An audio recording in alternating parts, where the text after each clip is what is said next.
রমজানে নিত্য প্রয়োজনীয় দ্রব্য সামগ্রী বাজারকে স্থিতিশীল করার লক্ষ্যে দেশের বিভিন্ন স্থানে অভিযান চালিয়েছে ভোক্তা অধিকার সংরক্ষণ অধিদপ্তর সহ আইন শৃঙ্খলা রক্ষাকারী বাহিনী।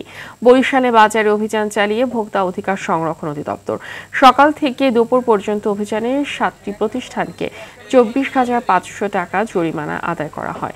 চাঁদপুরে বিশেষ টাস্ক ফোর্স অভিযান চালিয়ে 3টি প্রতিষ্ঠানকে 23,000 টাকা অর্থদণ্ড প্রদান করে। শরীয়তপুরে ভেদরগঞ্জে অভিযান করে বেশি দামে পণ্য বিক্রি করায় 3টি দোকান মালিককে 9,000 টাকা জরিমানা করে ভ্রাম্যমাণ আদালত। মেহেরপুরে অবৈধ গ্যাস ব্যবসায়ীকে 50,000 টাকা জরিমানা করা হয়। আখাউড়ায় রমজানের বাজারে ভ্রাম্যমাণ আদালতের অভিযানে 4 ব্যবসায়ীকে 5,000 টাকা জরিমানা করা হয়। হিলির বাজারে অভিযান চালিয়েছে উপজেলা প্রশাসন।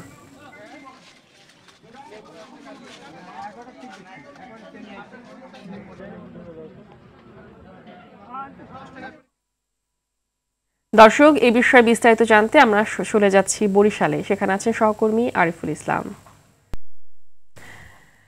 আরিফ, অভিযান সম্পর্কে কি তথ্য আছে আপনার কাছে, বিস্তারিত জানাবেন আমাদের।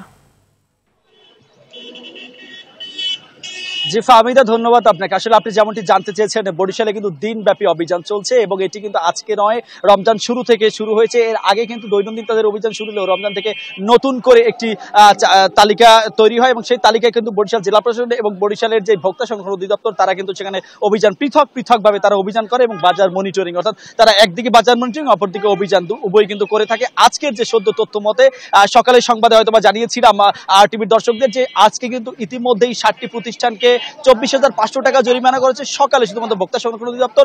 এছাড়াও বিকেলে কিন্তু বরিশাল জেলা প্রশাসন নেমেছে। তারা আসলে কি পরিমাণে মোবাইল কোর্টের আওতায় এনেছে সেটি আমরা হয়তো সন্ধ্যার পরে সেই তথ্যটা দিতে পারবে। আমি এখন আছি বরিশালের একদম প্রাণকেন্দ্র সদর রোডে। আমার পিছনে দেখতে পাচ্ছেন সারি সারি করে ইফতার সামগ্রী সাজানো রয়েছে। এই ইফতার সামগ্রীর উপরে বিকেল বেলা সাধারণত জেলা প্রশাসনের থেকে অভিযান চালানো হয় এবং সকালে যে স্টেশনারি দোকানগুলো রয়েছে, পেঁয়াজ আলু থেকে শুরু করে অন্যান্য মাছ মুরগি মাংস যেগুলো রয়েছে সেগুলোর উপরে অভিযান চালানো হয় ভোক্তা সংরক্ষণ অধিদপ্তর। অর্থাৎ ভোক্তা সংরক্ষণ অধিদপ্তর এবং বরিশাল জেলা প্রশাসন পৃথক যে অভিযানটি চালায় সেটা হচ্ছে জেলা প্রশাসন বিকেল বেলা ইফতার সামগ্রীর উপরে এবং দিনের বেলা অর্থাৎ সকাল বেলা ভোক্তা সংরক্ষণ অধিদপ্তর খাদ্য অন্যান্য যে পণ্য সামগ্রীগুলো আছে সেগুলোর উপরে। আমরা একটু কথা বলবো একজন ইফতার সামগ্রী বিক্রেতা। ভাই, এবার ইফতারে কি কি আপনাদের সামগ্রী থাকছে, পাশাপাশি অভিযানের আওতায় যে অনেকেই আসছে, আপনারা দেখছি আমরা খাবারটি ঢেকে রাখছেন, পরিষ্কার পরিচ্ছন্নভাবে রাখছেন, এখন পর্যন্ত কোনো অভিযান আপনার আওতায় এসেছেন কিনা?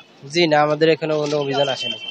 আমাদের এখানে 15টা আইটেম আছে, জিলাপি আছে, বুট আছে, বরিন্দা আছে, পেঁয়াজ আছে, চিকেনের ভিতরে চাসলিক আছে, চিকেন ফ্রাই আছে, জালিকক আছে, টিকা আছে, দধি আছে, বোরানি আছে, লাচ্ছি আছে।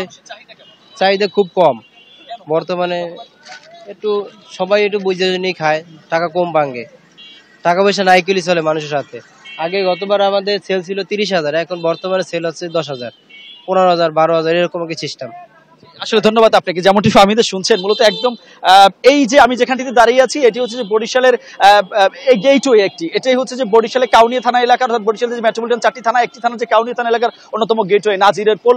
এর পাশেই কিন্তু কাউনিয়া বৃহৎ একটি ঐতিহ্যবাহী এলাকা, যেটি সেই এলাকার মানুষগুলো কিন্তু সাধারণত এখান থেকে বেশি কেনাকাটা করে। তবে গতবারের তুলনায় অনেকটাই ইফতার সামগ্রী কেনাকাটা কম, এমনটি শুনছেন। তবে অভিযান অব্যাহত রয়েছে আর দোকানি যারা তারাও আসলে বিক্রি কার্যক্রম চালিয়ে যাচ্ছে। একটু আপনাকে তথ্য জানিয়ে রাখি, গত 2 দিন আগে অর্থাৎ প্রথম রমজানে কিন্তু বরিশালের ঐতিহ্যবাহী যে নাজেমস একটি রেস্টুরেন্ট, যেটি হচ্ছে যে বরিশাল বিভাগের মধ্যে একটি ঐতিহ্যবাহী, যেটি বিশেষ করে সবসময় ইফতার সামগ্রীর দিক থেকে প্রথম স্থানে থাকে, সেই জায়গায় কিন্তু প্রথম দিন অভিযান করেছে এবং সেখানে ভ্রাম্যমাণ আদালতের মাধ্যমে সেখানে জরিমানাও করা হয়েছিল।